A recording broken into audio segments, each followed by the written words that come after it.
Hai Sobat Latsar, kembali lagi bersama saya Marsini Natalia Bersemiring, peserta Latsar CPNS Kota Tebing Tinggi Angkatan 8 Kelompok 3, kerjasama antara BPSDM Provinsi Sumatera Utara dengan LPP Agro Nusantara Medan.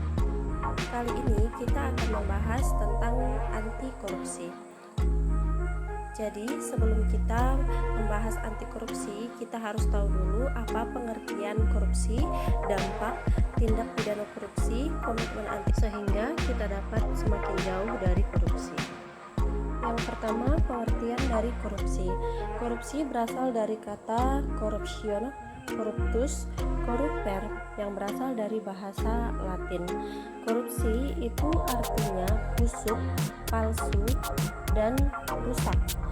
Nah, dalam kamus hukum sendiri, korupsi itu berarti penyelewengan atau penggelapan uang negara atau perusahaan sebagai tempat seseorang bekerja untuk keuntungan pribadi atau orang lain. Dampak dari korupsi secara umum, korupsi sangat merugikan negara, merusak sendi-sendi kebersamaan, serta memperlambat tercapainya tujuan nasional, diantaranya tata ekonomi seperti pemborosan sumber-sumber daya, larinya modal ke luar negeri, gangguan terhadap perusahaan, tata sosial budaya seperti revolusi sosial dan ketimpangan sosial, tata politik seperti ketidakstabilan politik, tata administrasi seperti tidak efisiennya atau kurangnya kemampuan administrasi. Jenis-jenis tindak pidana korupsi. Yang pertama, tindak pidana korupsi yang menyebabkan kerugian keuangan negara. Yang kedua, korupsi yang terkait dengan suap menyuap. Yang ketiga, korupsi yang terkait dengan penggelapan dalam jabatan. Yang keempat, korupsi yang terkait dengan perbuatan pemerasan. Yang kelima, korupsi yang terkait dengan perbuatan curang. Yang keenam, korupsi yang terkait dengan pembenturan kepentingan dalam pengadaan. Yang ketujuh, korupsi yang terkait dengan gratifikasi. Seseorang jika ingin berkomitmen pada anti korupsi, maka dia harus memiliki spiritual accountability yang mengakibatkan kesadaran anti korupsi. Jika kita sudah berkomitmen akan anti korupsi, maka kita akan semakin jauh dari korupsi itu sendiri. Tunas integritas. Tunas integritas berprinsip bahwa manusia sebagai faktor kunci suatu perubahan. Peran dari tunas integritas yang pertama, menjadi jembatan masa depan kesuksesan organisasi.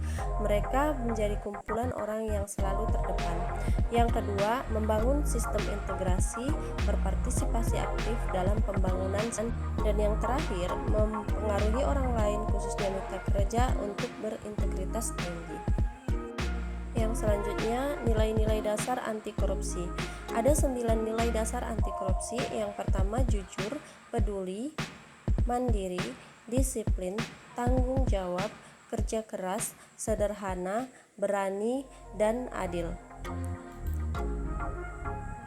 Dengan menanamkan nilai-nilai anti korupsi dalam kehidupan kita, maka kita diharapkan sebagai generasi muda yang menjadi tunas integritas baru untuk pembangunan Indonesia. Implementasi nilai-nilai anti korupsi dalam dunia kerja. Bu, silakan duduk. Kasih Bu. Saya pikir saya jam segini ke kantor udah nggak ada lagi orang Bu. Oh, ini kan masih jam setengah 12 Bu, masih jam kerja, tentu ada orang di kantor. Gitu. Tapi ini kok yang kosong pada kemana orangnya Bu? Teman-teman saya lagi pengawasan Bu, jadi saya sendiri untuk menerima untuk pelayanan publik di sini Bu. Oh gitu. Bu, begini, saya kan baru buka usaha. Jadi katanya harus ada pengurusan izin TPS D3-nya ya Bu ya? Iya.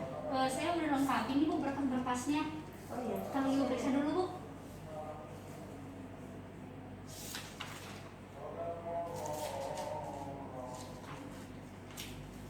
Oh iya Bu, nanti kami pelajari lebih lanjut berkas-berkas Ibu. Nah, selanjutnya nanti kami akan hubungin Ibu.